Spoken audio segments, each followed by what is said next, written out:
देखो last class हमने आपको डिफरेंशिएशन और डेरिवेटिव्स के बारे में बातें बताई थी, है ना, कि डिफरेंशिएशन क्या चीज़ होती है और डेरिवेटिव क्या होता है। और उसमें हमने एक बात आपको बताई थी कि अगर आपके पास function of a single independent variable है तो आप उस फंक्शन का डेरिवेटिव कैसे फाइंड करते हैं, जिसको आप डिफरेंशियल कोफिशिएंट भी बोलते थे, है ना। Function of a single independent variable का मीनिंग क्या है, ये जो मैं यहाँ पे लिख रहा हूँ, function of a single independent variable, यानी इसका मीनिंग हुआ आपका कि एक ऐसा फंक्शन जिसमें एक इंडिपेंडेंट वेरिएबल हो आपका, है ना, लाइक एज दिस वन, ये देखिए इस टाइप का फंक्शन। अब इस फंक्शन में देखिए आप, एक ही इंडिपेंडेंट वेरिएबल है और कौन है, एक्स, और ये क्या है आपका डिपेंडेंट वेरिएबल, तो इसको आप बोलेंगे function of a single independent variable. तो यही सब हमने प्रीवियस वीडियोस में जाना था, उसमें हमने ये देखा था कि अगर आपके पास function of a single independent variable है तो आप इसका डेरिवेटिव कैसे फाइंड करते हैं।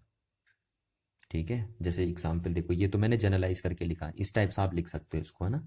इस टाइप से होते थे हमारे पास, जैसे वाई इक्वल्स टू 2x² + 1। तो देखो ये भी एक ऐसा फंक्शन है, इसी का है ना, ये तो जनरलाइज फॉर्म है ना, इसी को अगर पर्टिकुलर फॉर्म में कन्वर्ट कर दें, ये देखिए, तो ऐसे लिख सकते हैं आप इसको, ये तो कॉमन फॉर्म है। तो अब इसमें देखिए कि x क्या है, इंडिपेंडेंट वेरिएबल, और y क्या है, डिपेंडेंट वेरिएबल, तो इसको आप बोलते थे function of a single independent variable. ठीक है, जैसे मैंने ये लिख दिया y equals to sin 2x, तो इसमें भी क्या है, ये भी एक फंक्शन है सिंगल इंडिपेंडेंट वेरिएबल का। या ऐसे लिख दिया आपने y इक्वल्स टू e⁻2x + 1, है ना, तो ये भी क्या है, एक फंक्शन है सिंगल इंडिपेंडेंट वेरिएबल का। इन सबको कॉमन करके आप ये लिख सकते हैं जनरलाइज करके।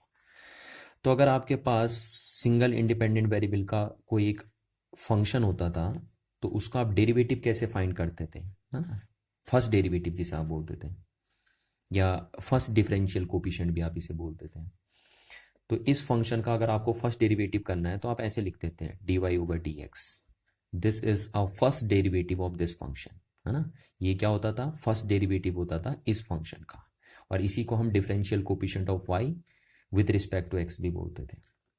तो एज इक्वल्स टू ये क्या हो गया आपका d/dx, और y की वैल्यू क्या है आपकी fx। ठीक है, तो इसका नाम हम ये भी पढ़ते थे, इसको मैं आपको बोलता था कि ये क्या बताता आपको, ये बताता आपको rate of change in y with respect to x, है ना। ये चीज आपको ये बताती थी कि y में कितना चेंजेस आ रहा है, ठीक है, किसके रिस्पेक्ट में, x के रिस्पेक्ट में, तो ये बताता था। और ये तो हम फिजिक्स में बोलते थे इसको, है ना। मैथमेटिकली हम क्या बोलते थे, मैथमेटिकली हम बोलते थे कि it is a first derivative of y with respect to x।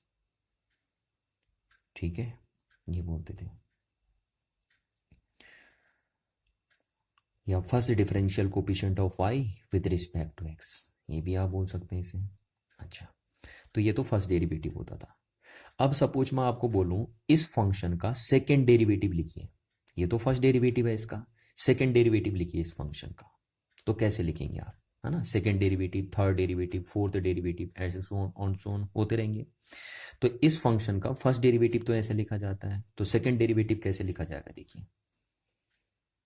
ठीक है, सेकेंड डेरिवेटिव, तो इस फंक्शन का फर्स्ट डेरिवेटिव भी हो गया। अब सेकेंड डेरिवेटिव लिखना अगर आपको, तो यानी आपको इसको एक बार और डिफरेंशिएट करना है। ठीक है, देखो इसका सेकेंड डेरिवेटिव लिखना है ना, तो इसको दो बार आपको डिफरेंशिएट करना है, यानी इसको दो बार डिफरेंशिएट करोगे तो एक बार तो ये हो गया, और इसको फिर एक बार और डिफरेंशिएट करोगे तो ये दो बार डिफरेंशिएट होगा, और तब इसका क्या मिलेगा आपको, सेकेंड डिफरेंशियल कोफिशिएंट मिलेगा। तो देखो अगर इसको सेकंड डिफरेंशियल कोफिशिएंट निकालना आपको, तो इसका फर्स्ट डिफरेंशियल कोफिशिएंट ये हो गया, और अब इसको एक बार और डिफरेंशिएट करो तो इसका सेकंड डिफरेंशियल कोफिशिएंट मिल जाएगा आपको। तो ये देखिए, ये इसको आपने dy/dx को एक बार और डिफरेंशिएट कर देना है, किसके रिस्पेक्ट में, x के रिस्पेक्ट में, तो आप ऐसे लिखेंगे। इसका मीनिंग क्या हुआ, इसका मीनिंग हुआ dy/dx एक बार और डिफरेंशिएट हो रहा है, किसके रिस्पेक्ट में, x के रिस्पेक्ट में। ठीक है, तो इसको आप ऐसे लिखते हैं, देखिए d2y/dx2, ऐसे भी लिख सकते हैं आप इसको। ठीक है ना, ये भी लिख सकते हैं आप। और इसको आप क्या बोलते हैं, ये चीज़ यही हो गई। अच्छा, अगर हम यहाँ वैल्यू रखें, देखिए d/dx, और ये dy/dx की वैल्यू क्या है, d Y over D x की वैल्यू है d over D x of f x, ये भी लिख सकते हैं आप, एक ही बात हो गई है ना। तो इस चीज़ को मैं यहाँ से हटा देता हूँ, अब ये हो गया देखिए। तो इसको आप बोलते हैं second differential coefficient of y with respect to x, इसका ये नाम है second differential coefficient of y with respect to x. या आप इसको क्या बोलेंगे, या आप इसको बोल सकते हैं second derivative of y with respect to x. तो ऐसे थर्ड डेरिवेटिव कैसे लिखा जाएगा, थर्ड डेरिवेटिव ऐसे लिखा जाएगा d three y over D x three, है ना। फोर्थ डेरिवेटिव ऐसे लिखा जाएगा d three y d four y over D x four, ऐसे एंड सो ऑन, ठीक है ना। तो इस फंक्शन का ये सेकेंड डेरिवेटिव बोला जाएगा, और ये चीज इस फंक्शन की थर्ड डेरिवेटिव बोली जाएगी। तो इस बात को आपको दिमाग में बिठा के रखना है। अब देखिए कुछ बुकों में क्या होता है ना, शॉर्टकट टर्मिनोलॉजी यूज होती है, तो मैं वो आपको शॉर्टकट टर्मिनोलॉजी भी बता देता हूँ, है ना, ताकि कोई कन्फ्यूजन ना हो। देखो जैसे सपोज हमारे पास एक फंक्शन है y equals to f x, ठीक। अब इसका जो फर्स्ट डेरिवेटिव होता है उसको आप ऐसे लिखते हैं d Y over D x, ठीक। तो कुछ बुक वाले क्या करते हैं, कुछ बुक वाले इसको ऐसे लिख देते हैं एफ डैश एक्स भी लिख देते हैं। तो आपको कन्फ्यूजन नहीं करना, है ना। ये चीज और ये चीज एक ही बात है। जैसे इस चीज को देखो हम क्या लिख सकते हैं ना, इस चीज को हम ऐसे भी तो लिख सकते थे डी ओवर डी एक्स और वाई की वैल्यू क्या है एफ एक्स, ठीक। तो ये तीनों चीजों का मतलब एक ही हो गया, ये देखिए ये एक ही चीज है। तो आइंदा से अगर मैं ऐसे कहीं पे लिख रहा हूं तो आपको समझ जाना उसका मतलब यही होगा, या बुक में कहीं ऐसा लिखा रहता है तो उसका मतलब यही होता है आपका। इसका मीनिंग है कि ये क्या है, इस फंक्शन का फर्स्ट डेरिवेटिव है, ठीक है। ऐसे ही देखो इस फंक्शन का आप सेकंड डेरिवेटिव हम कैसे लिखेंगे, सेकंड डेरिवेटिव मैंने अभी आपको बताया था ऐसे लिखते हैं, ठीक है। तो सेकंड डेरिवेटिव को बुक वाले ऐसे लिख देते हैं, देखिए देखिए जैसे फर्स्ट डेरिवेटिव ऐसे लिखा था तो सेकंड डेरिवेटिव को बुक वाले ऐसे लिख देते हैं। क्लियर है ना बात, ये ऐसे लिख लो D two Y over D x two और एफ एक्स। तो आप सेकंड डेरिवेटिव को ऐसे लिख सकते हैं, ऐसे लिख सकते हैं, या ऐसे लिख सकते हैं, जो आपकी मर्जी आ रही है, ठीक है। इस बात को आपको समझना है। ऐसे थर्ड डेरिवेटिव कैसे लिखा जाएगा, फोर्थ डेरिवेटिव कैसे लिखा जाएगा, देखो थर्ड डेरिवेटिव को ऐसे लिख देते हैं बुक वाले शॉर्टकट में, फोर्थ डेरिवेटिव को ऐसे लिख सकते हैं बुक वाले, ठीक है। ये बस फोर्थ फिफ्थ से ज़्यादा नहीं होते यूज़, ठीक, ज़्यादा से ज़्यादा यही यूज़ होते हैं। अब देखिए मैं एक एग्जाम्पल के थ्रू आपको ये समझाऊंगा कि किसी फंक्शन का सेकंड डेरिवेटिव निकाला कैसे जाता है ना। जैसे एक एग्जाम्पल लेके चलते हैं हम, देखो बस सेकंड डेरिवेटिव से ज़्यादा यूज़ नहीं होते हमारे पास, ज़्यादा से ज़्यादा सेकंड डेरिवेटिव तक ही हमारे सिलेबस में होते हैं ना, उससे ज़्यादा हम यूज़ नहीं करते हैं। अब होने को तो थर्ड डेरिवेटिव भी होते हैं, फोर्थ भी होते हैं, फिफ्थ भी होते हैं, बट हम दो से ज़्यादा डील नहीं करेंगे। तो मैं एक क्वेश्चन देता हूँ आपको, और उस क्वेश्चन में आपको ये बताता हूँ कि किसी फंक्शन का सेकंड डेरिवेटिव कैसे फाइंड किया जाता है। तो यहाँ पे मैं क्वेश्चन लिख देता हूँ, फाइंड दी सेकेंड डेरिवेटिव, ठीक है, find the second derivative of the function.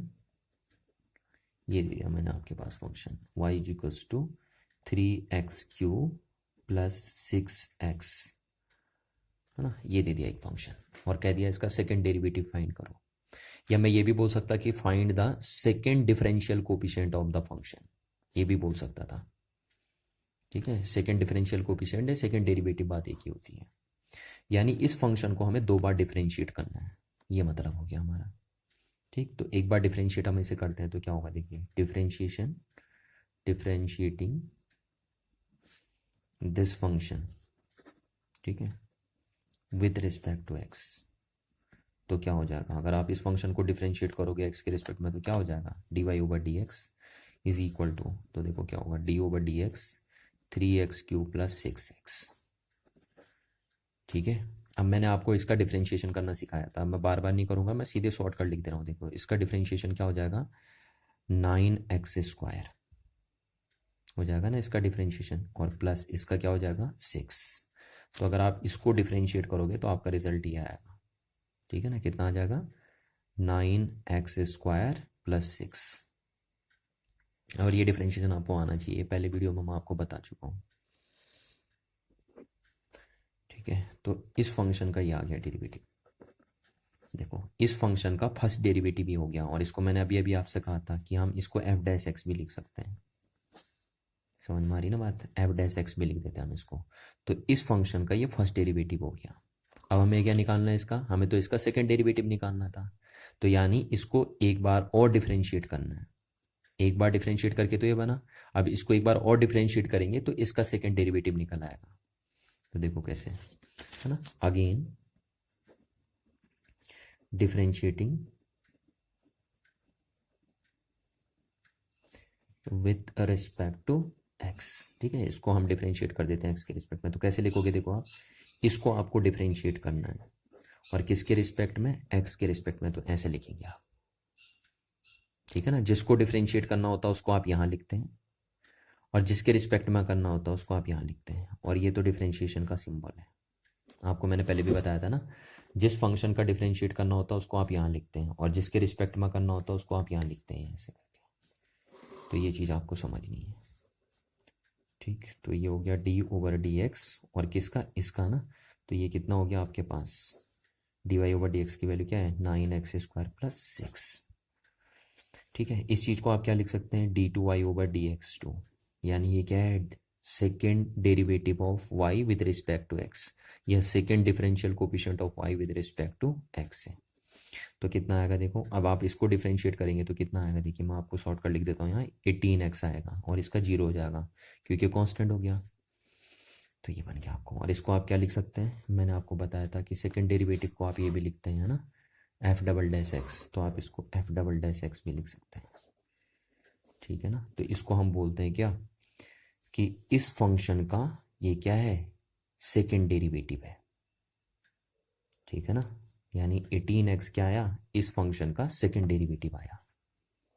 अच्छा, एक एग्जांपल से मैं और समझा देता हूँ आपको, फिर हम आगे बढ़ते हैं ना। जैसे एक एग्जांपल और लेता हूँ मैं, देखो कि फाइंड, अब मैं सीधे लिखता हूँ, find f double dash x of the function y equals to, यहाँ पे मैं आपका लिख देता हूँ इसको, जैसे ही लिख देता मैं, sin x प्लस 9x⁴ ये लिख दिया मैंने। ये एक फंक्शन है मेरे पास और इसका हमें क्या निकालना है, ये देखिए सेकेंड डेरिवेटिव निकालना है इसका, ठीक है। तो कैसे निकालेंगे, देखिए हम इसका पहले फर्स्ट डेरिवेटिव निकाल देते हैं। मैं लिख नहीं रहा हूँ ना कि differentiating this function with respect to x, मैंने डायरेक्ट कर दिया ये। तो इसका मतलब है हम डिफरेंशिएट कर रहे हैं इस फंक्शन को किसके रिस्पेक्ट में, एक्स के रिस्पेक्ट में। तो कैसे लिखा जाएगा, देखिए डी ओवर डी एक्स और इस फंक्शन की वैल्यू लिखेंगे आप यहाँ पे sin x प्लस 9x⁴। ठीक, अब ये डिफरेंशिएट होगा तो मैं डायरेक्ट लिख रहा हूँ, देखो इसको डिफरेंशिएट करना आपको आना चाहिए। sin x का डिफरेंशिएशन क्या हो जाएगा, cos x, और प्लस 9x⁴ का डिफरेंशिएशन क्या हो जाएगा, 36x⁴। ठीक है, ये आपको आना चाहिए, आप सीधे सीधे। तो इसका डिफरेंशिएशन ही हो गया, इसका डिफरेंशिएशन ही हो गया। तो ये आपका आ गया d Y over D x. और मैंने आपको कहा था कि d Y over D x को हम क्या बोलते हैं, एफ डैश एक्स भी बोलते हैं, है ना। तो ये बन गया। अच्छा, अब हमको इसको एक बार और डिफरेंशिएट करना पड़ेगा क्योंकि हमें तो सेकेंड डेरिवेटिव निकालना था ना। तो हम इसको एक बार और डिफरेंशिएट करते हैं। तो d Y over D x को एक बार और डिफरेंशिएट करना, और किसके रिस्पेक्ट में करना है, एक्स के रिस्पेक्ट में। तो हम ऐसे लिखेंगे इसको, है ना। इसका मतलब ये एक बार और डिफरेंशिएट हुआ है किसके रिस्पेक्ट में, देखो एक्स के रिस्पेक्ट में। तो इसको हम ऐसे लिखेंगे d two Y over D x two is equal to d over D x. और देखिए d Y over D x की वैल्यू क्या है, ये तो आपने ये लिखा, और d Y over D x की वैल्यू क्या है आपके पास, cos x प्लस 36x⁴। ठीक है, तो ये आपका हो गया d two Y over D x two की वैल्यू कितनी आ गई आपके पास। अब देखो इसको डिफरेंशिएट आप करो तो cos x का डिफरेंशिएशन क्या हो जाएगा, माइनस साइन एक्स, और प्लस 36 इंटू x⁴ का डिफरेंशिएशन क्या हो जाएगा x के रिस्पेक्ट में, इसका हो जाएगा 36 इंटू 3x²। समझ में आ रही ना बात। इसका डिफरेंशिएशन अगर आप करेंगे x के रिस्पेक्ट में तो ये आ जाएगा आपका इसका डिफरेंशिएशन। और देखो ये क्या है, सेकेंड डेरिवेटिव है y का किसके रिस्पेक्ट में, x के रिस्पेक्ट में। तो इसको आप ऐसे लिख देते हैं f डबल डैश x। आ रही ना बात समझ में। इसको आप क्या लिख सकते हैं, ऐसे f डबल डैश x लिख सकते हैं। ठीक है, तो इस फंक्शन का ये क्या हो गया, सेकेंड डेरिवेटिव हो गया। क्लियर है ना बात। ऐसे अगर मैं इसका थर्ड डेरिवेटिव पूछूं तो आपको थर्ड डेरिवेटिव भी इसका लिखना आना चाहिए कि इस फंक्शन का थर्ड डेरिवेटिव कैसे लिखा जाएगा, है ना। तो किसी फंक्शन का फर्स्ट डेरिवेटिव कैसे लिखा जाता है, सेकंड डेरिवेटिव कैसे लिखा जाता है, आपको वो चीज़ें आनी चाहिए।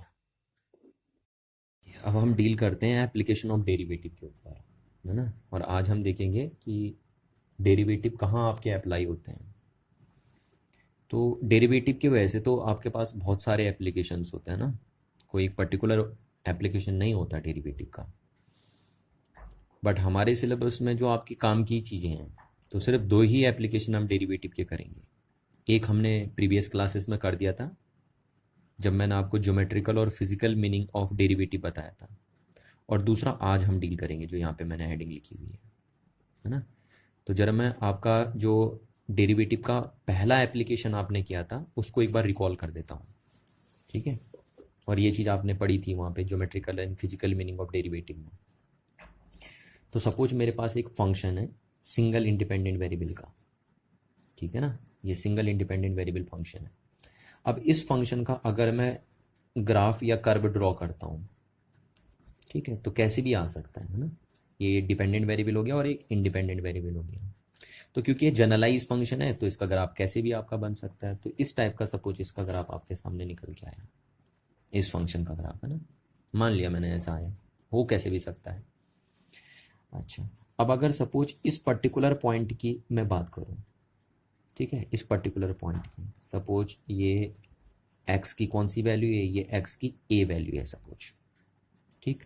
तो इस पॉइंट पे अगर हम सपोज टेंजेंट ड्रॉ कर देते हैं, है ना। टेंजेंट आपको पता है टेंजेंट क्या होता है, एक ऐसी लाइन होती है जो सिर्फ उस पॉइंट के टच करके हुए जाती है, जिस पॉइंट पे आप उसे टेंजेंट बोल रहे हैं। ये देखिए, सिर्फ इस पॉइंट को टच कर रहा है, तो इसको हम क्या बोल देंगे, टेंजेंट बोलते हैं ना। जैसे ये देखो, ये मेरे पास कर्व है कोई, और इस कर्व पे अगर मैं बोलूँ इस पॉइंट पे टेंजेंट ड्रॉ कर दीजिए, तो आप एक ऐसी लाइन ड्रॉ कर देंगे जो सिर्फ इस पॉइंट को टच करते हुए जाएगी, देखिए ऐसे करके ये। या जैसे मैं बोल दूँ इस पॉइंट पे टेंजेंट ड्रॉ करिए, तो आप ऐसे ड्रॉ कर देंगे, है ना। या इस पॉइंट पे टेंजेंट ड्रॉ करिए तो आप ऐसे ड्रॉ कर देंगे, इस टाइप से। तो ऐसे इस पॉइंट पे हमने टेंजेंट ड्रॉ कर दिया ये, ठीक। अब ये एंगल सपोज आपका बन गया थीटा। अब अगर मेरे को इस पॉइंट पे डेरिवेटिव फाइंड करना है ना, इस पॉइंट पे डेरिवेटिव क्या होगा, तो derivative of y with respect to x at point a, ऐसे लिखते हैं हम इसको, ठीक है। या आप ऐसे लिख लो या ऐसे भी बोल सकते हो, derivative of y with respect to x at point a। तो किसी भी फंक्शन का डेरिवेटिव किसी वेरिएबल के रिस्पेक्ट में किसी एक पर्टिकुलर पॉइंट पे किसको इंडिकेट करता है, स्लोप ऑफ टेंजेंट को इंडिकेट करता है। ये बात मैंने आपको बताई थी, अगर आपको याद हो तो इसको हमने एप्लीकेशन ज्योमेट्रिकल और फिजिकल मीनिंग ऑफ डेरिवेटिव में ये बात हमने आपको बताई थी, है ना, कि किसी भी फंक्शन का जो डेरिवेटिव होता है किसी वेरिएबल के रिस्पेक्ट में किसी एक पर्टिकुलर पॉइंट पे, क्या बताता है, वो स्लोप ऑफ द टेंजेंट बताता है। यानी इस टेंजेंट का स्लोप बताएगा इस पॉइंट पे, ठीक है। तो इस फंक्शन का डेरिवेटिव x के रिस्पेक्ट में इस पॉइंट पे क्या इंडिकेट करेगा, इस टेंजेंट के स्लोप को इंडिकेट करेगा, ठीक है, कि इस टेंजेंट का स्लोप कितना है। और टेंजेंट का स्लोप हम कहाँ से निकालते हैं, टेन थीटा से निकालते हैं। तो आप ये बोल सकते हैं, ठीक। ये चीज़ मैंने आपको बताई थी। तो इसी को हम बोलते हैं फर्स्ट एप्लीकेशन ऑफ डेरिवेटिव। ये डेरिवेटिव का पहला एप्लीकेशन है कि किसी भी फंक्शन का डेरिवेटिव किसी वेरिएबल के रिस्पेक्ट में किसी एक पर्टिकुलर पॉइंट पे क्या कैलकुलेट करने में मदद आता है, स्लोप ऑफ द टेंजेंट को कैलकुलेट करने में मदद करता है, ठीक है। तो ये डेरिवेटिव का फर्स्ट एप्लीकेशन आपका था। आज हम देखेंगे डेरिवेटिव का सेकेंड एप्लीकेशन। ये देखिए, तो देखिए इस एप्लीकेशन में हम क्या करेंगे, यहाँ हम डेरिवेटिव की मदद से, है ना, डेरिवेटिव का यूज करके किसी function of single independent variable का मैक्सिमा और मिनिमा कैलकुलेट करेंगे, ठीक है। यानी यहाँ पे अगर हमारे पास सपोज एक फंक्शन दिया है कोई, है ना, सिंगल इंडिपेंडेंट वेरिएबल का, ये ऐसे बोल सकता हूँ मैं। देखिए ये क्या है, ये function of single independent variable है। अब इस फंक्शन का अगर आपको क्या कैलकुलेट करना है, मैक्सिमा और मिनिमा कैलकुलेट करना है, तो डेरिवेटिव कैसे आपकी मदद करेगा इस फंक्शन का मैक्सिमा और मिनिमा कैलकुलेट करने के लिए, वो आज हम डील करेंगे, ठीक है ना। तो देखिए पहले इस बात को समझ लेते हैं कि किसी सिंगल इंडिपेंडेंट वेरिएबल फंक्शन के मैक्सिमा और मिनिमा क्या होते हैं, है ना। यानी आप maxima and minima of a single independent variable को डिफाइन कैसे करेंगे, फिर कैलकुलेट करने की बात तो बाद में आएगी। तो देखिए हम ये लेके चलते हैं, एक ये मेरे पास क्या है, एक function of single independent variable है ना, यहाँ पे y x का फंक्शन है और इसमें एक इंडिपेंडेंट वेरिएबल आपका x। अब इसका हम ग्राफ बनाते हैं। तो सपोज मैं इसको ले लेता हूँ आपका कि ये हमारा कंटिन्यूअस फंक्शन है। कैसा फंक्शन है? कंटिन्यूअस फंक्शन है, ठीक है। This is a continuous varying function. ये कंटिन्यूअस वेरिंग फंक्शन आपका है। अच्छा, अब मैं इसका ग्राफ बना देता हूँ इस तरीके से कुछ। इधर चलेगा आपका डिपेंडेंट वेरिएबल, इधर चलेगा इंडिपेंडेंट वेरिएबल। तो इस फंक्शन की अगर आप पिक्चर बनाएंगे यानी कर्व बनाएंगे तो कैसे बनेगी? देखिए कैसे भी बन सकती है ना, क्योंकि ये तो जनरलाइज फंक्शन है, कोई पर्टिकुलर फंक्शन नहीं है। अगर सपोज एक फंक्शन पर्टिकुलर होता है, जैसे इस टाइप से होता, अगर आपके पास है ना y=3x+2, तो फिर इसका ग्राफ कुछ ऐसे देखने को मिलता है आपको, y वर्सेज x, और ये ग्राफ कुछ ऐसे देखने को मिलेगा आपको। डेफिनेट है ना, इस टाइप से ग्राफ देखने को मिलेगा जहाँ पे ये वैल्यू 2 आएगी आपकी। तो कोई अगर पर्टिकुलर फंक्शन होता है तो फिर उसका ग्राफ भी पर्टिकुलर बनता है, पर ये तो हमारे पास एक जनरलाइज फंक्शन है, तो इसका ग्राफ हम कैसे भी बना सकते हैं। तो सपोज इसका ग्राफ कुछ इस तरीके से देखने को मिला आपको, इस टाइप से ग्राफ आया है ना, तो हम बोल सकते हैं फंक्शन कैसा है, देखिए कंटिन्यूअसली वेरी कर रहा है, इसलिए हम इसको कंटिन्यूअस वेरिंग फंक्शन बोल रहे हैं। अब इस फंक्शन में कोई पॉइंट हमने मेंशन कर दिया, suppose this is a point A, it is a point B, and ये पॉइंट आपका हो गया सी, और ये पॉइंट हमने ले लिया क्या, डी।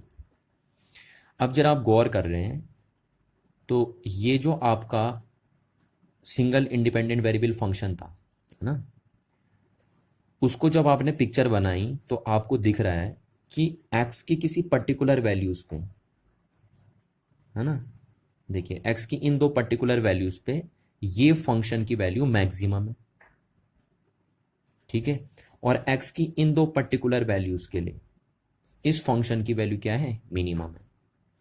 तो इन्हीं को हम बोलते हैं मैक्सिमास ऑफ दिस फंक्शन, है ना। इस फंक्शन के ये क्या है, मैक्सिमास है, और इनको हम बोलते हैं क्या, मिनिमाज ऑफ दिस फंक्शन, यानी ये इस फंक्शन की मिनिमम वैल्यूज है। तो यहां से आपको समझ में आ गया होगा कि मैक्सिमा और मिनिमास क्या होते हैं। मैक्सिमा और मिनिमास किसी फंक्शन की मैक्सिमम और मिनिमम वैल्यूज को बोलते हैं। अच्छा, तो यहां से आपको पता चल गया होगा कि मैक्सिमा मिनिमा किसको बोलते हैं ना। तो एक फंक्शन के अंदर कोई पर्टिकुलर मैक्सिमा नहीं होता ना, पर्टिकुलर मैक्सिमम वैल्यू नहीं होती किसी एक पर्टिकुलर फंक्शन की। एक फंक्शन के अंदर बहुत सारी मैक्सिमम वैल्यू हो सकती है, यानी एक फंक्शन बहुत बार अपनी मैक्सिमम वैल्यू को अटेंड कर सकता है, और एक फंक्शन बहुत बार अपनी मिनिमम वैल्यू को क्या कर सकता है, अटेंड कर सकता है। इसलिए किसी भी पर्टिकुलर फंक्शन के पास क्या होते हैं, सेवरल मैक्सिमम वैल्यूज होती हैं, और सेवरल क्या होती हैं, उसके पास मिनिमम वैल्यूज होती हैं, ठीक है। अब थोड़ा सा हम यहाँ पे प्रॉपर्टीज ऑफ मैक्सिमा मिनिमा की बात कर लेते हैं ना। Properties of maxima and minima, कि मैक्सिमा और मिनिमास की प्रॉपर्टी क्या क्या होती है ना। तो पहली प्रॉपर्टी देखिए आप यहाँ पे लिखने जा रहे हैं। पहली प्रॉपर्टी क्या है, देखो कि y बोल दो, या आप इसको fx भी बोल सकते हैं, ठीक है, y बोल दीजिए, fx बोल दीजिए।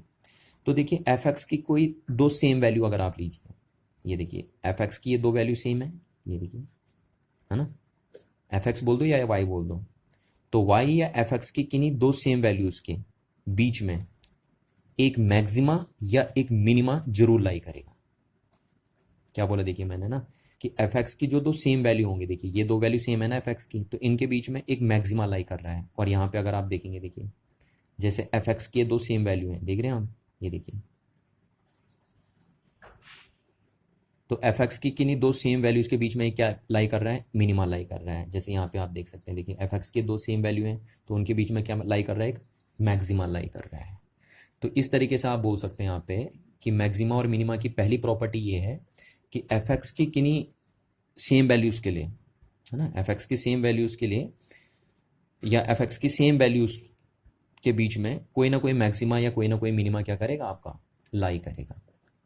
तो इस चीज़ को आप यहाँ से लिख सकते हैं कि एट लीस्ट वन मैक्सिमा और one minimum must be lie between two equal values of fx। और ऐसा सिर्फ कब होगा, जब fx कंटिन्यूस फंक्शन होगा ना, कंटिन्यूस वेरिंग फंक्शन होगा। यानी आप तब बोल सकते हैं ये सब तभी होगा if fx is not constant. ठीक है, जब fx कांस्टेंट नहीं था। अगर fx कांस्टेंट हो जाता है, सपोज इस टाइप से हो जाता है fx, है ना, तो फिर नहीं होता ऐसा। ठीक है, इसमें देखिए एफ एक्स कॉन्स्टेंट है, देखिए कॉन्स्टेंट वैल्यू हो गई ना उसकी, तो फिर नहीं होता। ये बात तभी सही है जब आपका एफ एक्स क्या कर रहा है, वेरी कर रहा है कंटिन्यूसली। और वो हम पहले बोल चुके हैं कि एफ एक्स एक कंटिन्यूस वेरिंग फंक्शन है। अच्छा, तो ये पहली प्रॉपर्टी हो गई। दूसरी प्रॉपर्टी हम डील करते हैं मैक्सिमा और मिनिमा की, कि देखिए जो मैक्सिमा मिनिमा होते हैं वो ऑल्टरनेटिवली मिलते हैं आपको। देखो ये मैक्सिमा फिर मिनिमा, फिर मैक्सिमा फिर मिनिमा, है ना। तो आप ये बोल सकते हैं यहाँ से कि maxima and minima occur alternately. ठीक है, ये अल्टरनेटली आपके मिलते हैं आपको। तो ये दूसरी प्रॉपर्टी हो गई। नाउ द थर्ड प्रॉपर्टी हम डील करेंगे अब। और थर्ड प्रॉपर्टी ये देखिए कि किसी एक पर्टिकुलर फंक्शन के अंदर एक ही मैक्सिमम वैल्यू और एक ही मिनिमम वैल्यू नहीं होती है ना, सेवरल मैक्सिमम वैल्यूज और सेवरल मिनिमम वैल्यूज होती हैं किसी एक सेम फंक्शन की। तो हम थर्ड प्रॉपर्टी इसी को लिख देते हैं कि देयर मे बी, ऐसा कोई जरूरी नहीं है कि सेवरल होंगी होंगी, है ना, पर हो सकती है। There may be several maximum और minimum values of the same function। ठीक है, of the same function। ठीक, यहाँ पे जैसे आपको दिख ही रहा है, देखिए इस फंक्शन के अंदर बहुत सारी मैक्सिमम वैल्यू है, ये देखिए जैसे मैक्सिमम, और बहुत सारी मिनिमम वैल्यूज। ठीक है, अच्छा फोर्थ प्रॉपर्टी हम डील करते हैं। देखिए फोर्थ प्रॉपर्टी क्या है कि इसको आप क्या बोलते हैं। देखिए अगर आप इसको पढ़िए तो इसको आप क्या बोलते हैं, मैंने आपको बहुत बार ये बात बता चुका हूँ कि इसको बोलते हैं आप derivative of y with respect to x, या आप इसको ये बोल सकते हैं differential coefficient of y with respect to x, है ना। तो देखिए d Y over D x अगर पॉजिटिव आ रहा है, ठीक है, तो इसका मीनिंग क्या होगा। और d Y over D x अगर नेगेटिव आ रहा है तो इसका मीनिंग क्या है। अगर यानी d Y over D x की वैल्यू पॉजिटिव है तो इसका क्या मीनिंग निकल के आता है, और d Y over D x अगर नेगेटिव है तो इसका क्या मीनिंग निकल के आता है। ये दोनों बातें हम समझते हैं। तो देखिए d Y over D x का मीनिंग क्या है। D Y over D x अगर पॉजिटिव आ रहा है तो दैट मीन्स इसका मीनिंग आपके पास क्या है कि अगर वाई इंक्रीज हो रहा है ना, वाई इंक्रीज हो रहा है, ऐसे लिख देता हूं मैं, चलो शॉर्टकट है क्योंकि जो को यहाँ पे नहीं बची है तो मैं ऐसे लिख देता हूं। अगर वाई इंक्रीज हो रहा है तो इसका मीनिंग एक्स भी इंक्रीज हो रहा है। ठीक है ना, तो अगर नहीं, ये बोलेंगे पहले, है ना, क्योंकि एक्स इंडिपेंडेंट वेरिएबल है तो पहले हम एक्स बोलेंगे। ठीक है, पढ़ते समय ध्यान रखना आपको, जब एक्स करोगे तब वाई में चेंजेस आएंगे ना। तो अगर D Y over D x positive आ रहा है, इसका मतलब होगा कि अगर एक्स इंक्रीज कर रहा है तो वाई भी इंक्रीज करेगा। ठीक है, जबकि बोलते समय हम ऐसे भी बोल सकते थे कि अगर वाई इंक्रीज कर रहा है तो एक्स इंक्रीज कर रहा है, पर ये बोलने का तरीका गलत है, रॉन्ग है ना, क्योंकि पहले इंडिपेंडेंट वेरिएबल आता है फिर डिपेंडेंट की बात आती है।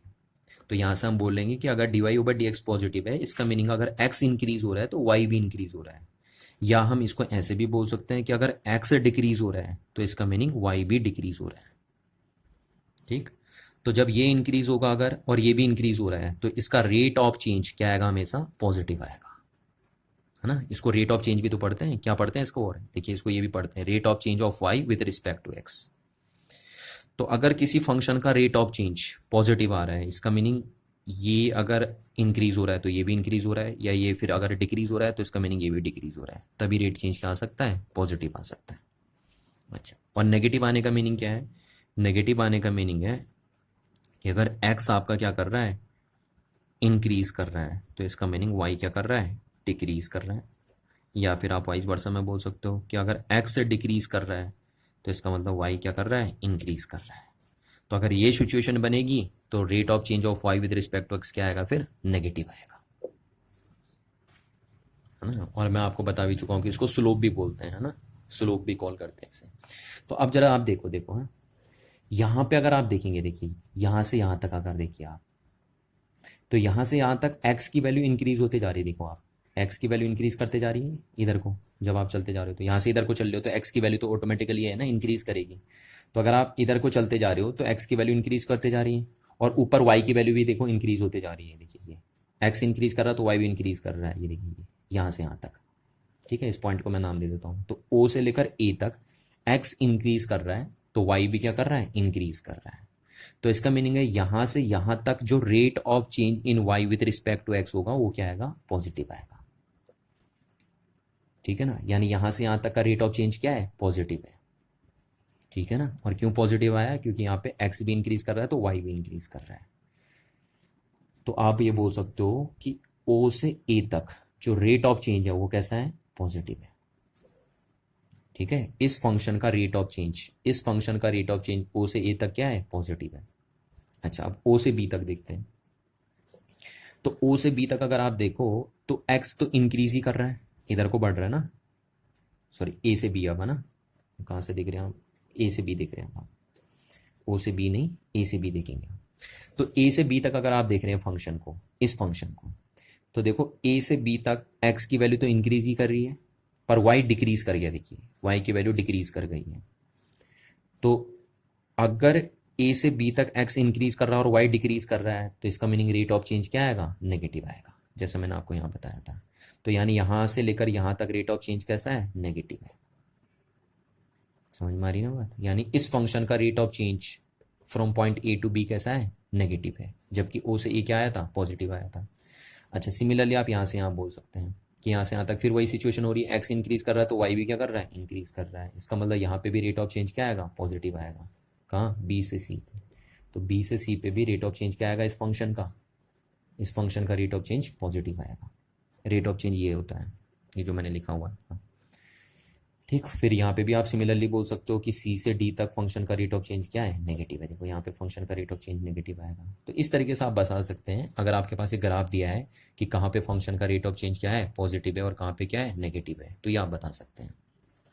चलो, और मैं थोड़ा सा इसको आपको एक चीज़ में और बता दूँ। देखो यहाँ पे, है ना, एक चीज़ और बता दूँ कि अगर सपोज फंक्शन ऐसे होता, इस टाइप से होता, ठीक है, यहाँ पे तो एक ही क्वाड्रेंट में चल रहा है ना आपका फंक्शन, देखो सिर्फ इस क्वाड्रेंट में चल रहा है ना। अगर यहाँ भी आ जाता, ये जैसे ये आ गया, तो फिर क्या होगा, तो देखो यहाँ से अगर मैं पॉइंट बना दूँ ओ A B C D E, अब आप बताएंगे देखो, तो यहाँ से यहाँ तक तो रेट ऑफ चेंज क्या मिलेगा, पॉजिटिव, यहाँ से यहाँ तक क्या मिलेगा, negative.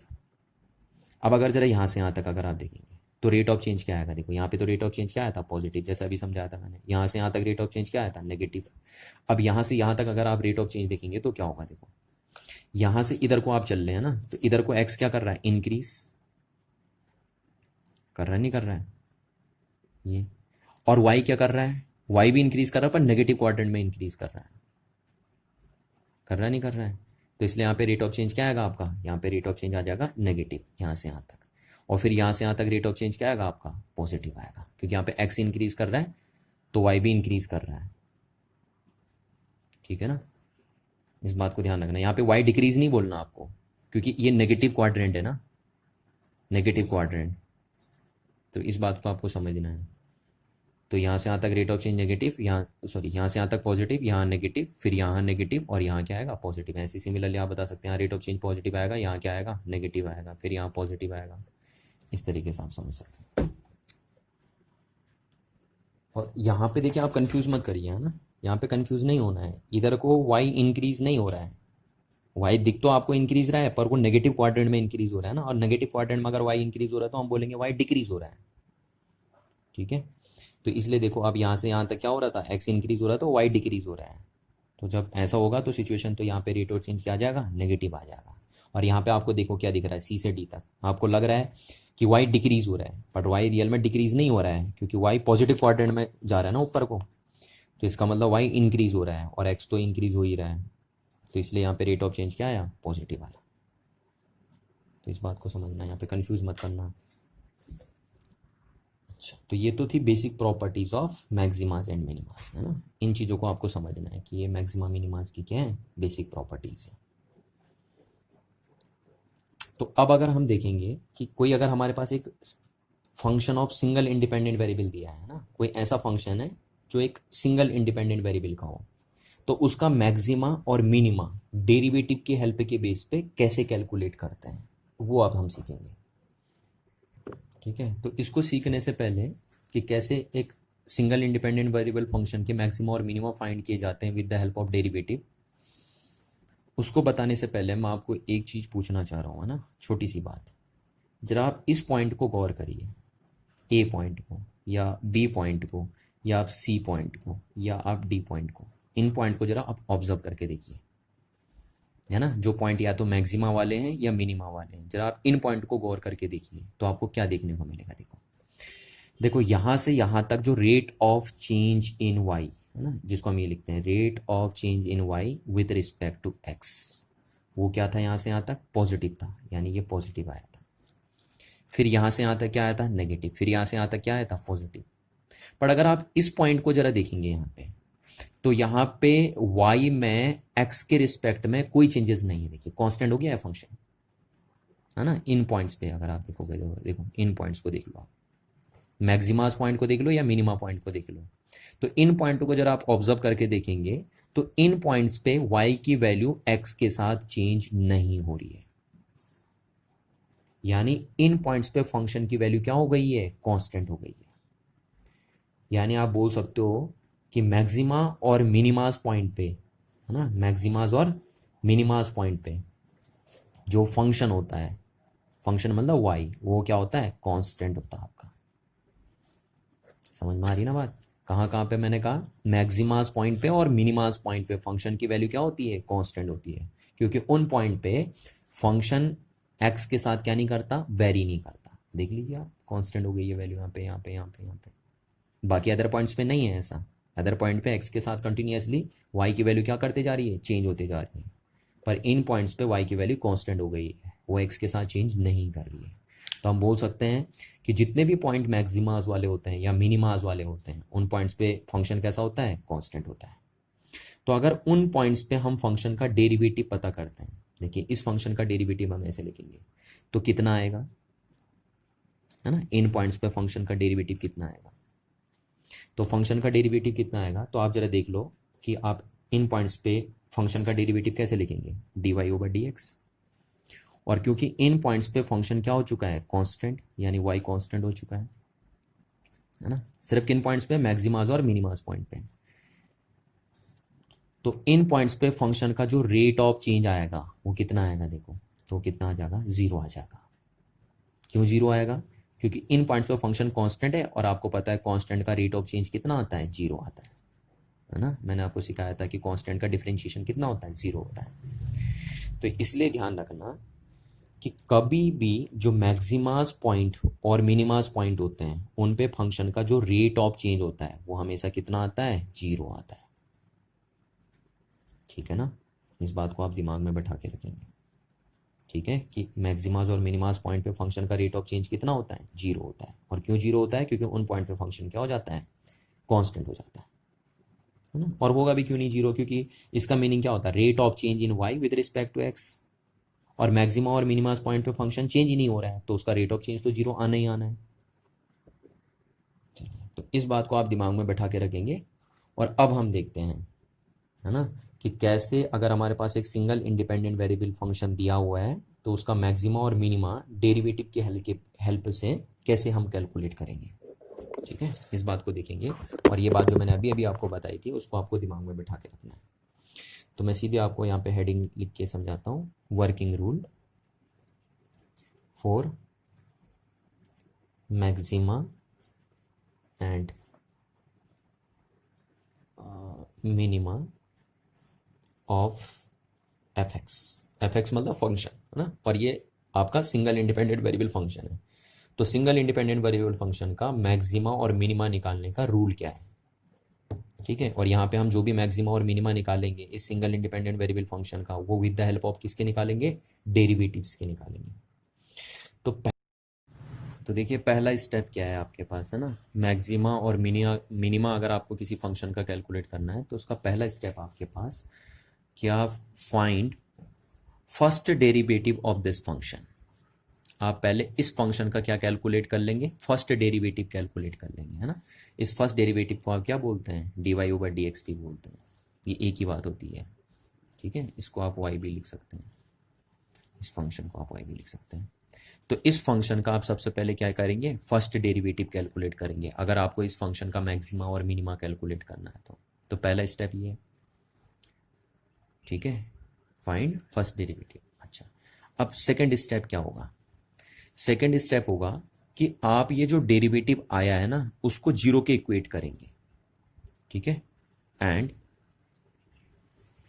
Equate it to zero.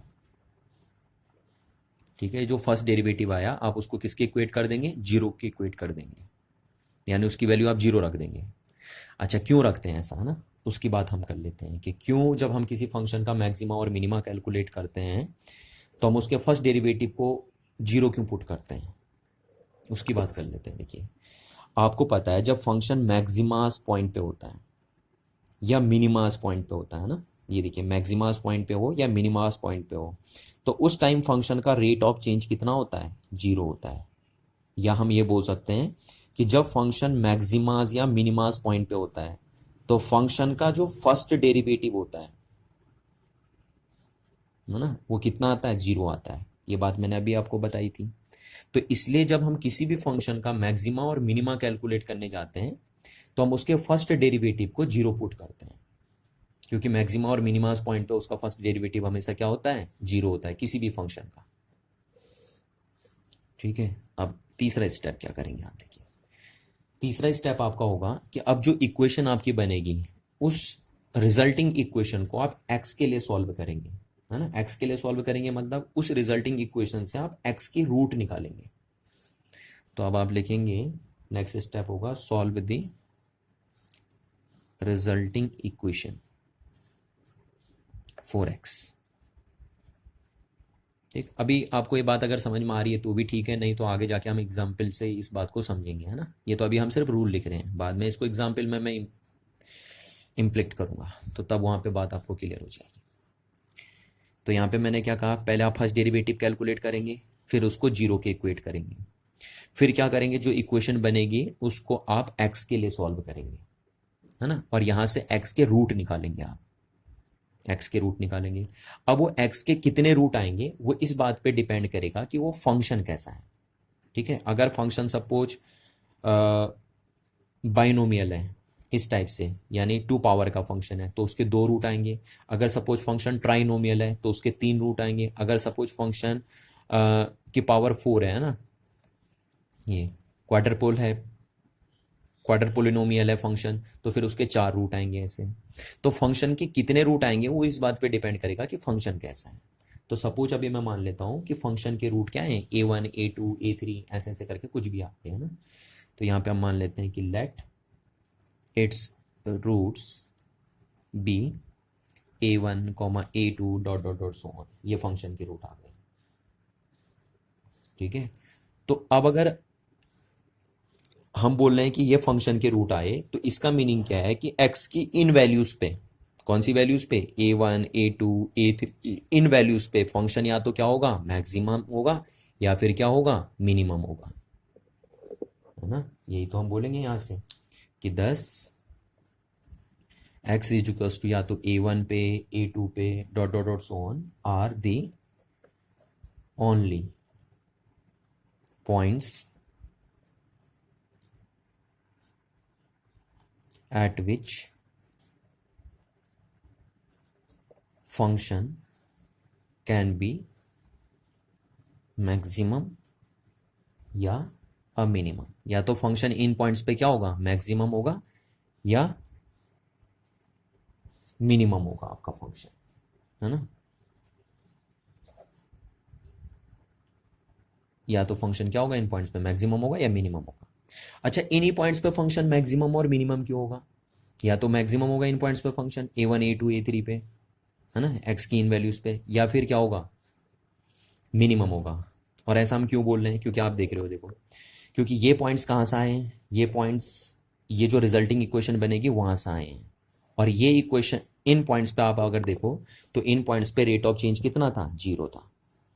तो यानी ये वो पॉइंट्स है, देखिए A1 A2 A3, जिन पॉइंट्स पे रेट ऑफ चेंज क्या आ रहा है आपका, 0 आ रहा है। तो हम बोल सकते हैं कि फंक्शन इन्हीं पॉइंट्स पे, यानी एक्स की इन्हीं वैल्यू पे फंक्शन क्या करेगा, या तो मैक्सिमम वैल्यू अटेंड करेगा या फिर क्या करेगा, मिनिमम वैल्यूज अटेंड करेगा। देखो, एक्स की इन वैल्यूज पे, सपोज मैंने मान लिया ये A1 वैल्यू है, ये एक्स की A2 वैल्यू है, ये A3 वैल्यू है ना, ऐसे रूट जो आए हैं एक्स के। तो देखो, इन पॉइंट्स पे फंक्शन या तो मैक्सिमम वैल्यू अटेंड कर रहा है या मिनिमम वैल्यू अटेंड कर रहा है। तो ये हो गया आपका। अच्छा, अब नेक्स्ट स्टेप आप क्या करेंगे, देखिए, इसके बाद आपका नेक्स्ट स्टेप चलेगा फोर्थ स्टेप। और फोर्थ स्टेप आपका क्या रहेगा कि आप क्या करेंगे, find F double dash x, यानी आप इस फंक्शन का सेकेंड डेरिवेटिव कैलकुलेट करेंगे। ठीक है ना, सेकेंड डेरिवेटिव कैलकुलेट करेंगे। ठीक, इस सेकेंड डेरिवेटिव को हम क्या लिखते हैं, और d2y/dx2 भी लिखते हैं। तो हम इस फंक्शन का सेकेंड डेरिवेटिव कैलकुलेट करेंगे। एंड, और फिर क्या करेंगे, ये जो डेरिवेटिव निकालेंगे हम इस फंक्शन का सेकेंड डेरिवेटिव, उसमें ये x के रूट पुट कर देंगे, है ना, x की ये वैल्यू पुट करेंगे। एंड सब्स्टिट्यूट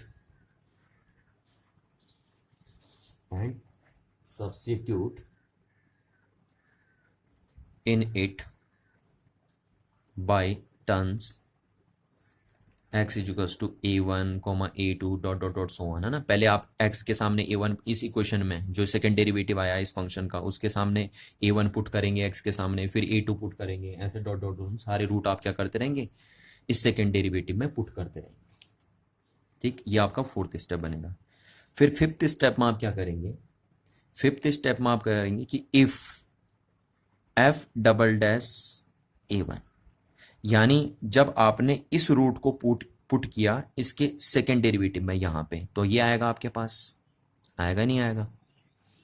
तो अगर ये क्या आ गया, अगर ये आ गया आपका नेगेटिव, कुछ भी आ सकता है ना, नेगेटिव भी आ सकता है, पॉजिटिव भी आ सकता है, जीरो भी आ सकता है। जब आप इस वैल्यू को सेकेंड डेरिवेटिव में पुट करेंगे तो हो सकता है आपका ये जो सेकेंड डेरिवेटिव आया इस वैल्यू पे वो पॉजिटिव भी आ सकता है, नेगेटिव भी आपका आ सकता है, और जीरो भी हो सकता है आपका। तो अगर हम पहला केस बोल लें, इसमें ये पहला केस हमने बोल दिया ना, कि इफ जो सेकेंड डेरिवेटिव आया फंक्शन का, इस फंक्शन का जो सेकेंड डेरिवेटिव आया इस पॉइंट पे, अगर वो नेगेटिव आ गया आपका, तो हम बोलेंगे वी हैव अ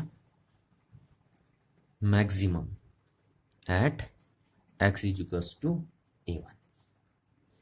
ठीक है, यानी हम बोलेंगे इस पॉइंट पे फंक्शन क्या है, मैक्सिमम वैल्यू को अटेंड कर रहा है।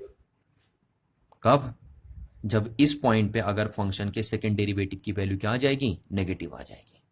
तो अगर इस पॉइंट पे फंक्शन के सेकेंड डेरिवेटिव की वैल्यू नेगेटिव आ गई तो हम बोलेंगे इस पॉइंट पे फंक्शन क्या कर रहा है, मैक्सिमम वैल्यू को क्या कर रहा है, अटेंड कर रहा है ना। और क्यों ऐसा हुआ, देखिए, क्यों हम बोलते हैं कि जब सेकेंड डेरिवेटिव इस पॉइंट पे क्या आ गया, अगर नेगेटिव आ गया तो फंक्शन मैक्सिमम वैल्यू अटेंड कर रहा है ना। इसको यहां से समझते हैं, देखिए आप देखो, तो यहां पे रेट ऑफ चेंज क्या होता है, पॉजिटिव होता है, और यहां पे रेट ऑफ चेंज क्या होता है, आपसे कहा मैंने, नेगेटिव होता है। अब आप कह रहे हैं कि अगर इस पॉइंट पे फंक्शन का सेकेंड डेरिवेटिव का रेट ऑफ चेंज क्या आ रहा है, नेगेटिव आ रहा है, तो इसका मतलब आप यहां पे हैं, इस पॉइंट पे हैं, क्योंकि इसी इसी ग्राफ के इसी पोर्शन में तो इसी पोर्शन में तो रेट ऑफ चेंज नेगेटिव आता है, आता है नहीं आता है? और यहां पे भी वही है सीन कि आपका जो सेकेंड डेरिवेटिव आ रहा है इस पॉइंट पे वो क्या आ रहा है, नेगेटिव आ रहा है। तो इसका मतलब आप यहां पे चल रहे हैं, इवन कि यहां पे चल रहे हैं आप, यहीं पे तो रेट ऑफ चेंज नेगेटिव है। तो जब सेकेंड डेरिवेटिव नेगेटिव आ रहा है इस पॉइंट पे, तो इसका मीनिंग आप अभी तक कहां खड़े थे, आप इस वैल्यू पे खड़े थे, है ना। और ये कौन सी वैल्यू है, मैक्सिमम वैल्यू है। तो इसीलिए हम कह रहे हैं कि अगर इस पॉइंट पे फंक्शन क्या कर रहा है, फंक्शन के सेकेंड डेरिवेटिव की वैल्यू क्या आ जा रही है, नेगेटिव आ जा रही है, तो फंक्शन वहां पे क्या करेगा, इस पॉइंट पे मैक्सिमम वैल्यू को अटेंड करेगा। यही लॉजिक आपके पीछे है ना, इसके पीछे।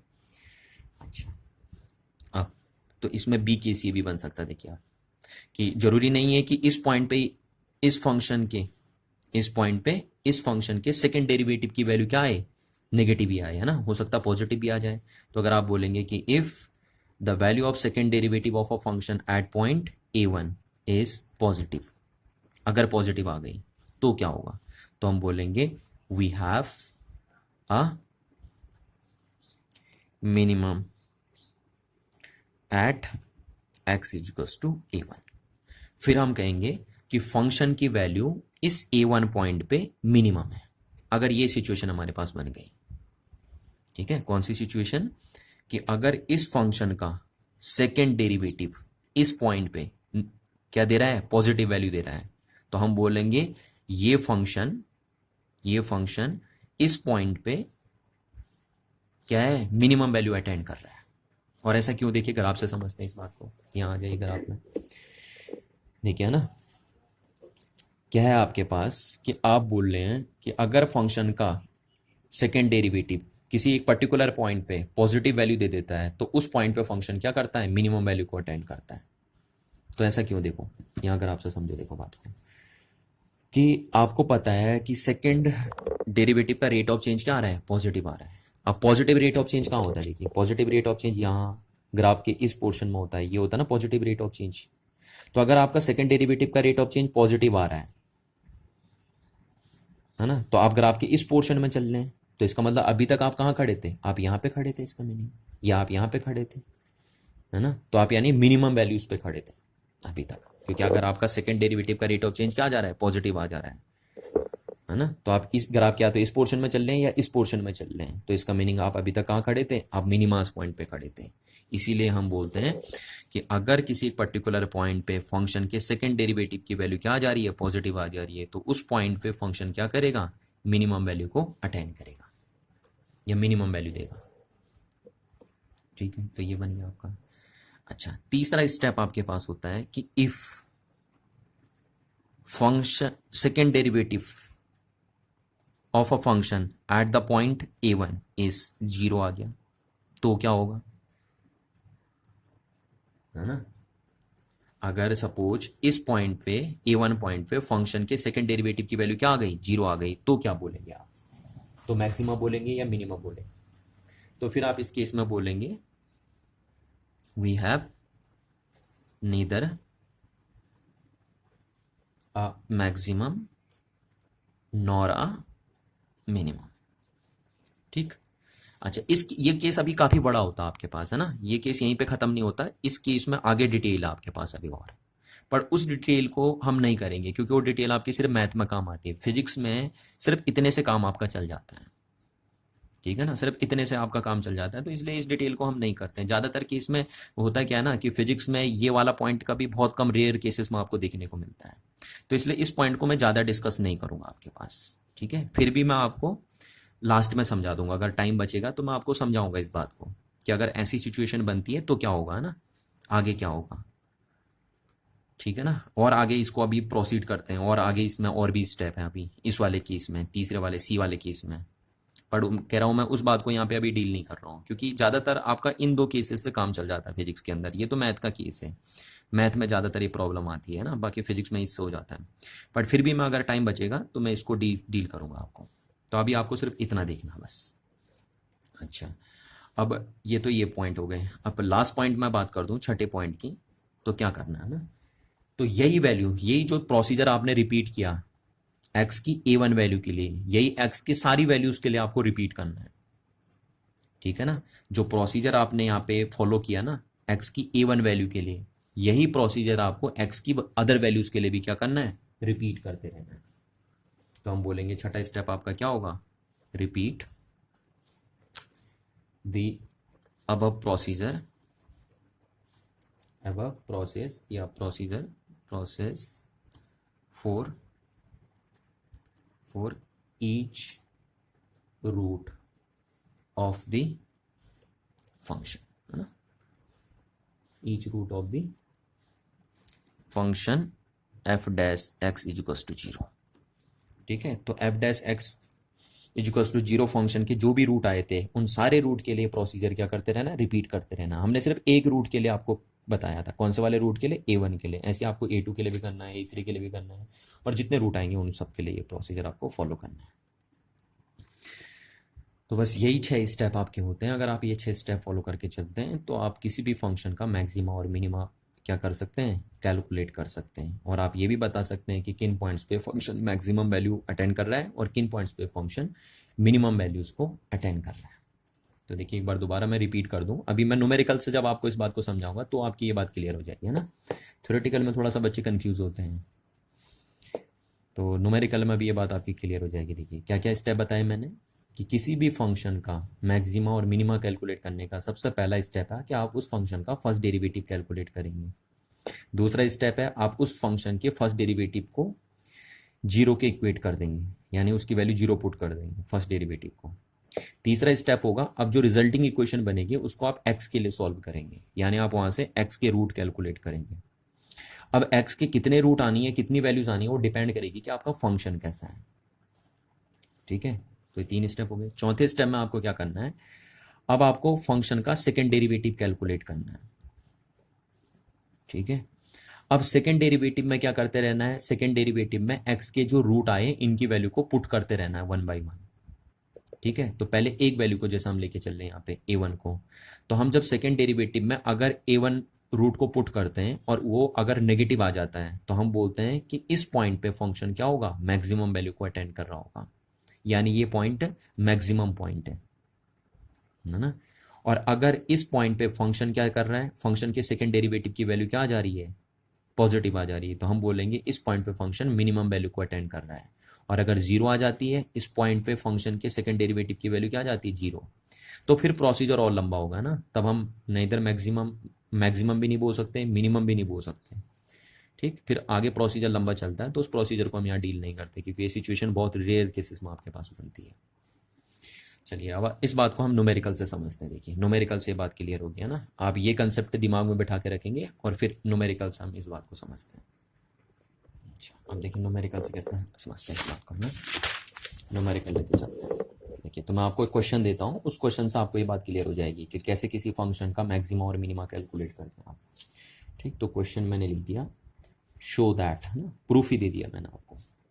Show that x the power 5 minus 5x the power 4 plus 5x cube minus 5, ठीक, has a maximum when x is equals to 1।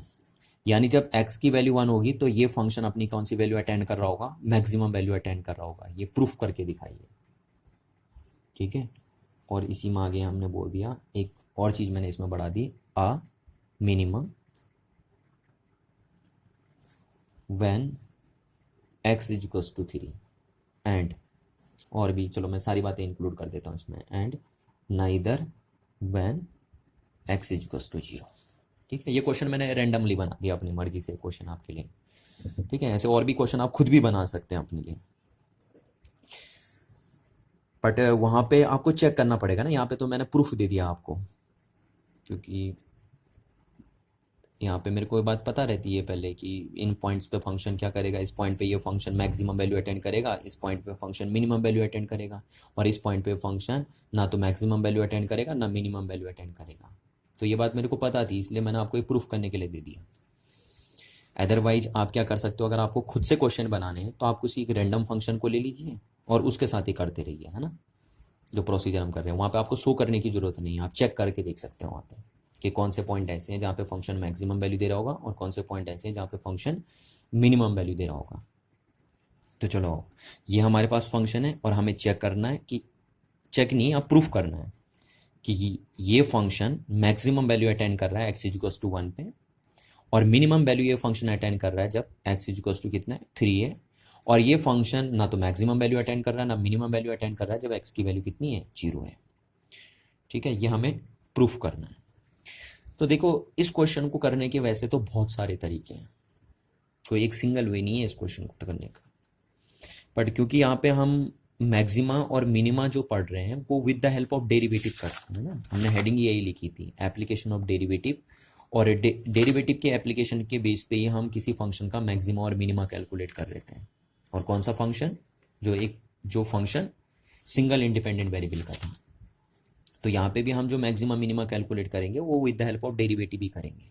Otherwise इस क्वेश्चन को करने के बहुत सारे तरीके हैं, है ना, बट यहाँ पे हम कौन से तरीके से करेंगे इस क्वेश्चन को solve, with the help of derivative. तो देखिए कैसे करेंगे, है ना। सॉल्यूशन मैंने कहा सबसे पहले तो आप लेट कर लीजिए फंक्शन एफ एक्स, ये बन गया आपका फंक्शन, ठीक है ना। तो फंक्शन क्या बना आपका, x की पावर 5 माइनस 5x की पावर 4 प्लस 5x³ माइनस 1, ये बन गया आपके पास फंक्शन, ठीक है। इस तरीके से लिखते थे ना अभी मैंने आपको बताया था, ऐसे लिखते हैं फंक्शन को, ये तो ये लिख दिया हमने फंक्शन।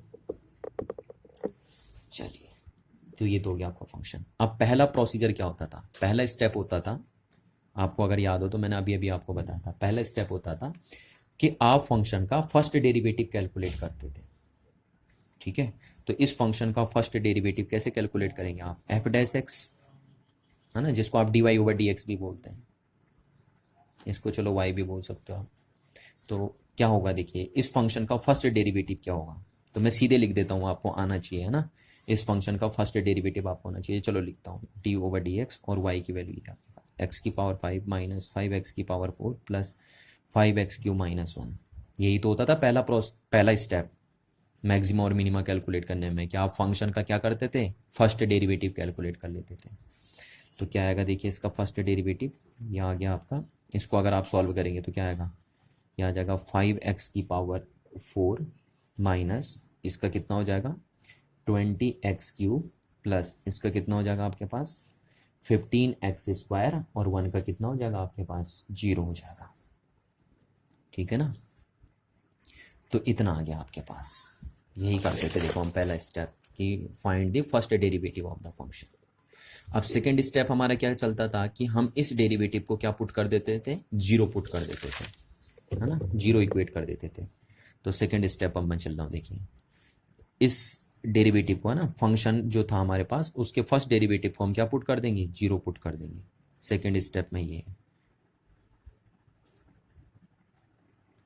इसको किसके इक्विवेलेंट पुट कर देंगे हम, 0 के इक्विवेलेंट पुट कर देंगे। देखो यही तो बात बताई थी मैंने आपको कि सेकंड स्टेप में हम फर्स्ट डेरिवेटिव को क्या कर देंगे, 0 पुट कर देंगे। अच्छा, अब थर्ड स्टेप क्या होता था, थर्ड स्टेप में हम करते थे कि अब पूरी इक्वेशन को, है ना, जो रिजल्टिंग इक्वेशन बनेगी उसको हम x के लिए सॉल्व करेंगे और वहां से x के रूट निकालेंगे।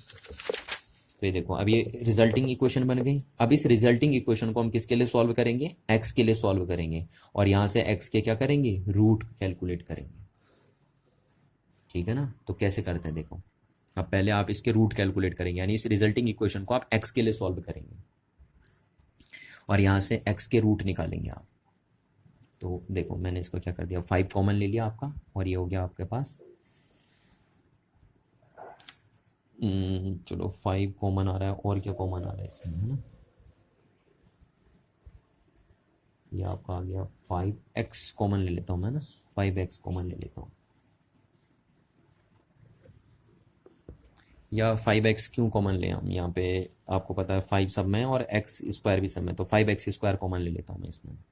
तो बचेगा क्या आपका, यहाँ बचेगा x², यहाँ बचेगा माइनस आपका कितना बचेगा, 5 कॉमन आ गया तो यहाँ बचेगा 4 और ये आपका बचा x और प्लस यहाँ कितना बचेगा सिर्फ 3 इज इक्वल टू 0, ठीक है, ये बन गया। अच्छा, अब आप 5x² और इसके रूट कैसे निकालते हैं, देखिए आप इसको कैसे लिखते हैं, x माइनस 3 और x माइनस 1, यही तो आएंगे इसके रूट, आते हैं ना, रूट कैलकुलेट करने आने चाहिए अब आपको, है ना, चाहे आप श्रीधराचार्य से कैलकुलेट करिए या किसी अदर मेथड से कैलकुलेट करिए, आपको ये क्वाड्रेटिक इक्वेशन है, इसके रूट निकालने आने चाहिए। तो देखिए मैंने सीधे लिख दिया इसके डायरेक्ट रूट, एक ही आएगा एक ही आएगा इसके, और इज इक्वल्स टू 0 पुट कर दिया। अब यहाँ से देखिए x के कितने रूट आएंगे, या तो x इज इक्वल्स टू 0 आएगा, है ना, इससे, या x इज इक्वल्स टू कितना आ सकेगा 1 इससे, या फिर x की वैल्यू क्या होगी 3 होगी। ये 3 वैल्यूज पॉसिबल है इस इक्वेशन से, देखिए आप, ठीक है ना, या तो x की वैल्यू 0 आएगी यहाँ से, या यहाँ से आप बोलेंगे तो x की वैल्यू कितनी आएगी 3 आनी चाहिए, या यहाँ से आप बोलेंगे x की वैल्यू 1 आनी चाहिए। तो ये देखो ये 3 स्टेप हमने कर दिए, तीसरा स्टेप हमने कर दिया। ये तो करते थे हम, पहले स्टेप में फर्स्ट डेरिवेटिव निकालते थे, फिर उसको 0 पुट करते थे, फिर जो रिजल्टिंग इक्वेशन आती थी उसको x के लिए सॉल्व करके वहां से रूट निकालते थे। तो कितने रूट आए हमारे पास, यहाँ पे 3 रूट आ गए, आई है या नहीं आई? ये 3 रूट आ गए। अच्छा, अब क्या है, अब हमें नेक्स्ट स्टेप क्या करना होता है। देखो नेक्स्ट स्टेप मैंने बोला फंक्शन का अब आप सेकेंड डेरिवेटिव निकालो। ठीक है, तो अब चौथा स्टेप हम क्या करते हैं कि हम इस फंक्शन का सेकेंड डेरिवेटिव निकालते हैं, है ना। तो इस फंक्शन का फर्स्ट डेरिवेटिव तो ये आ गया था आपके पास। ठीक है, अब सेकेंड डेरिवेटिव हम कैसे निकालेंगे इस फंक्शन का। तो सेकेंड डेरिवेटिव क्या होगा, देखिए आपका एफ डबल डैश एक्स लिख देंगे हम उसको। तो एफ डबल डैश एक्स का मतलब क्या होता है, d over D x of d Y over D x. ये देखिए यही चीज़ तो है ये, जिसको आप ये भी बोलते हैं d square y over D x two. ठीक है, तो ये था आपका d Y over D x, है ना, यही चीज़ तो है d Y over D x. तो सेकेंड डेरिवेटिव क्या होगा आपका फंक्शन का, डी ओवर डी एक्स। और देखो d Y over D x की क्या वैल्यू है, ये है d Y over D x की वैल्यू। तो ये पुट कर दिया आपने 5x की power 4 minus 20x cube plus 15x square, है ना। तो अब आप इसको डिफ्रेंशिएट कर दीजिए, तो क्या होगा, देखो इसको आप अगर डिफ्रेंशिएट कर देंगे तो आपके पास क्या निकल के आएगा, मैं सीधे लिख देता हूँ ना, आपको आना चाहिए। देखिए कितना आ जाएगा 20x क्यूब, इसका डिफ्रेंशिएशन हो जाएगा 20x क्यूब माइनस हो जाएगा आपका ये 60x स्क्वायर और प्लस ये आपका हो जाएगा 30x। क्लियर है ना बात। तो ये जो आया आपका वो क्या है, इस फंक्शन का सेकेंड डेरिवेटिव है ना, क्योंकि इस फंक्शन का फर्स्ट डेरिवेटिव तो ये था और फिर इस फंक्शन का सेकेंड डेरिवेटिव ये है आपके पास। तो ये आपने निकाल दिया। यही तो करते थे हम चौथे स्टेप में कि फंक्शन का क्या निकालते थे, सेकेंड डेरिवेटिव निकालते थे। ये देखिए सेकेंड डेरिवेटिव निकालते थे हम फंक्शन का। और अब क्या करते थे, अब हम 1 बाई 1 सारे रूट को इस सेकेंड डेरिवेटिव में पुट करके देखते थे ना। तो अब ये स्टेप हम करते हैं। और फिर अगर हम देखते थे कि इस जिस रूट पे फंक्शन का सेकेंड डेरिवेटिव नेगेटिव वैल्यू दे रहा है, उस रूट पे फंक्शन क्या करेगा, मैक्सिमम वैल्यू को अटेंड करेगा। और जिस रूट पे फंक्शन का सेकेंड डेरिवेटिव क्या वैल्यू देता है, पॉजिटिव वैल्यू देता है, उस रूट पे फंक्शन क्या करेगा, मिनिमम वैल्यू को अटेंड करता है। तो ये बात आपको ध्यान रखनी है। तो अब देखिए हम जितने रूट हमने निकाले थे, 3 रूट निकाले थे, तीनों की वैल्यू हम इसमें पुट करते रहते हैं। ठीक, तो पहले हम करते हैं to test the nature of f x, किस पे, at x is equal to 0 पे। तो इसमें 0 पुट करते हैं हम। देखिए तो f double dash 0 is equal to कितना हो गया आपका, ये तो सब 0 हो गया, तो पूरा का पूरा ही आपका 0 हो जाएगा। देखो इसमें 0 पुट करोगे आप एक्स के सामने तो 0 आ जाएगा आपका। क्लियर है बात। तो अब हम बोलेंगे क्योंकि एफ डबल डैश की वैल्यू जो आई है इस रूट पे वो कितनी आ गई है 0, तो हम बोलेंगे फंक्शन ना तो क्या है मैक्सिमा है और ना ही क्या है मिनिमा है। यही तो हमने बोला था अभी कि अगर किसी रूट पे फंक्शन के सेकंड डेरिवेटिव की वैल्यू कितनी आ जाती है, 0 आ जाती है, तो उस रूट पे फंक्शन ना तो मैक्सिमम वैल्यू अटेंड करेगा और ना ही क्या करेगा, मिनिमम वैल्यू अटेंड करेगा। और अगर इसके बाद का प्रोसीजर होता भी है तो मैंने आपको नहीं बताया था ना, तो इस चीज़ को यहीं पे छोड़ दें। तो वही हुआ, देखिए वही यहाँ पे भी हुआ कि अगर इस रूट पे आपने सेकेंड डेरिवेटिव चेक किया इस फंक्शन का, तो उसकी वैल्यू कितनी आ गई, 0 आ गई। तो यहाँ से आप बोलेंगे therefore f x has neither a maximum nor a minimum। कहाँ पे, at x is equals to 0 पे। ठीक है, अच्छा ये तो हो गया आपका, इस रूट पे के लिए चेक कर दिया आपने। अब आप इस रूट के लिए चेक करेंगे और इस रूट के लिए चेक करेंगे, है ना। तो अब इन दोनों रूट की वैल्यू आप इसमें पुट करेंगे। देखिए पहले इस रूट की वैल्यू आप यहाँ पुट करेंगे और फिर इस रूट की वैल्यू यहाँ पे पुट करेंगे। तो अब हम टेस्ट कर रहे हैं किसके लिए, to test the nature of function at x is equals to, है ना, एक्स इज इक्वल्स टू 1 के लिए आप फंक्शन का टेस्ट करेंगे।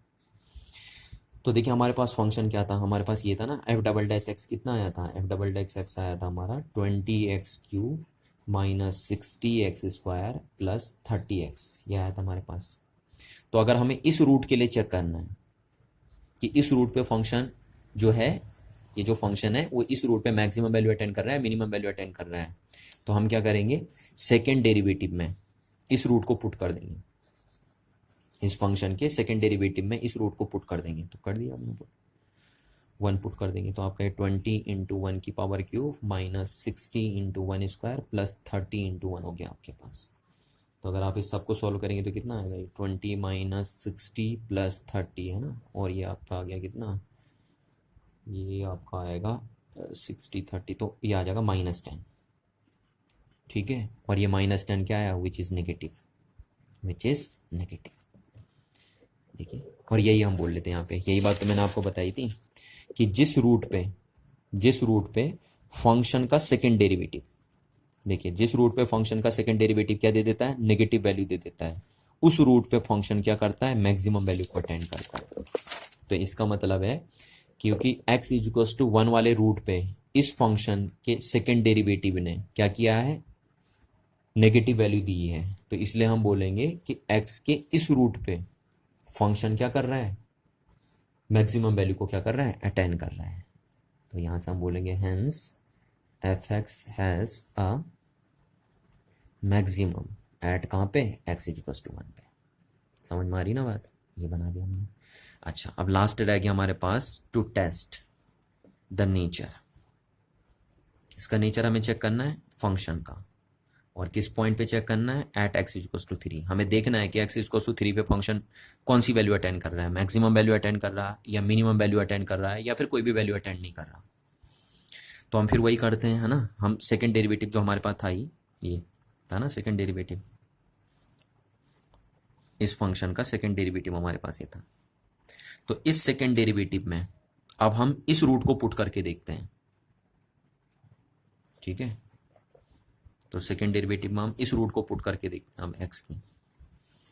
तो कितना हो गया आपके पास, ये हो जाएगा आपके पास 20 इंटू 3 की पावर क्यूब माइनस 60 इंटू 3 का स्क्वायर प्लस 30 इंटू 3। तो ये आपका आ गया 20 इंटू 27 माइनस 60 इंटू ये आपका हो गया 9 प्लस 60।